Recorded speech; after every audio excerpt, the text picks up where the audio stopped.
নানা আয়োজনের মধ্য দিয়ে ঢাকা বিশ্ববিদ্যালয়ের ঢাবি চারুকলা অনুষদের আয়োজনে রাজধানীতে পালিত হয়েছে বর্ষবরণ আনন্দ শোভাযাত্রা। এবার ফেসিবাদী মুখাকৃতি মোটিফটি সবার সামনে রাখা হয়েছে।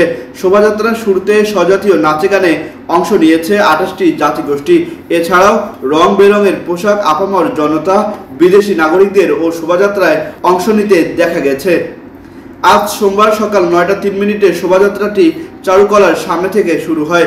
এরপর এটি শাহবাগ মোড়, টিএসসি, শহীদ মিনার, দোয়েল চত্বর, বাংলা একাডেমির সামনে রাস্তা দিয়ে 10:30টায় পুনরায় চারুকলা অনুষদে গিয়ে শেষ হয়।